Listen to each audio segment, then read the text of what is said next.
Oi pessoal, aqui é a professora Camila e hoje eu tô aqui para um vídeo um pouquinho diferente. Hoje a gente vai bater um papo sobre a TRI, ou também conhecida como Teoria de Resposta ao Item, que basicamente é o algoritmo que calcula a nota de vocês no Enem e o que explica o fato de pessoas que têm o mesmo número de acertos apresentarem notas tão diferentes. Primeira coisa que eu quero falar para vocês aqui é que no Enem não basta tu acertar, tu tem que acertar bem. Como assim? Vou começar fazendo uma pequena analogia. Pensa aí numa pessoa que vai participar de uma corrida com obstáculos. Qual que é a ideia aqui? Uma pessoa que, por exemplo, consegue saltar o obstáculo de 80 centímetros, ela vai conseguir facilmente saltar o de 40 também e o de 60. Essa é a ideia do Enem. Eu trouxe aqui um pequeno exemplo que eu tirei de um documento lá do próprio INEP, que é a simulação de 2 participantes. Ambos têm 5 acertos e 5 erros. No Enem, as questões, elas seguem um nível de dificuldade. Então, nós temos questões bem fáceis, como, por exemplo, regra de 3, notação científica, interpretação de gráficos, até questões bem difíceis, como, por exemplo, função logarítmica, análise combinatória. O que acontece? Qual que é a ideia? Se uma pessoa que consegue acertar uma questão de função logarítmica, por exemplo, ela tem um alto nível de proficiência em matemática, ou falando, trocando em miúdos. Esse candidato é bom em matemática. E se ele é bom em matemática, uma questão de regra de 3 tem que ser barbada.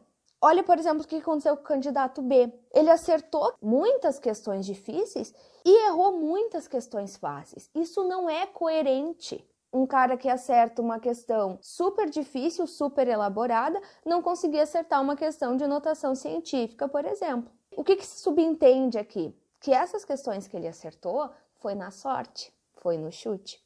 Então, elas não vão valer tanto quanto elas valeriam se ele tivesse acertado as mais fáceis. Por quê? Porque tem uma incoerência aqui. O participante A, ele acertou as questões mais fáceis, chegou a um determinado momento, ele não conseguiu mais. Só que percebam que isso é o esperado. Ele tem um conhecimento matemático e tudo que está dentro desse conhecimento que ele tem, ele consegue acertar. Claro, vai ter um erro ou outro, mas enfim, essa situação é coerente, é o que se espera que aconteça. Quais que seriam as notas desses participantes nessa simulação? Participante A ficaria com 480, enquanto o participante B ficaria com apenas 310. Então, olha a diferença das notas. Tá, Camila, falou sobre a TRI, ok, mas e aí, o que tu me diz? Quais são as estratégias? Tu tem alguma dica para me dar? Tenho, a gente sempre tem alguma diquinha. E a primeira dica, vocês vão achar estranho, mas é real. Qual é a principal coisa que tu precisa para ir bem na prova de matemática? Interpretação de texto. E claro que isso aqui não é só para matemática, né? Isso vale para qualquer uma das áreas, pessoal. Não adianta tu ser muito bom em matemática se chega numa questão contextualizada, que é o caso do Enem. Tu primeiro tem que ler, interpretar a questão, passar essa questão para a linguagem matemática e aí sim tu vai poder aplicar teus conhecimentos matemáticos. Mas sem interpretação de texto não adianta. Qual é a segunda dica? Você tem que garantir as questões mais fáceis. Tá, Camila, mas como é que eu vou saber quais são as questões mais fáceis? Se familiarizando com a prova. Como é que eu me familiarizo com a prova? Praticando. Fazendo questões antigas do Enem, fazendo provas antigas do Enem. Mas não precisa sair feito um doido agora, fazendo uma prova, 45 questões por dia. Não precisa. Se vocês conseguirem fazer a lista que a gente propõe toda semana, que tem cerca de 10 questões, vocês já vão ter lá no final do projeto cerca de 200 questões feitas. E isso já é um ganho bem significativo. E por último, não deixar a questão em branco. Depois eu vou fazer um vídeo falando melhor sobre como administrar o tempo na prova. Ó, minha gata, agora tu me dá licença, eu quero trabalhar? Isso, linda! Vai, minha filha.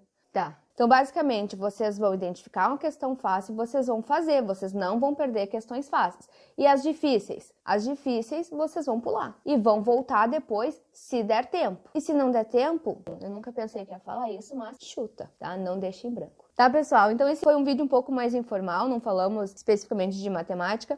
era só pra gente bater um papo aí sobre a TRI para vocês conhecerem um pouco mais sobre.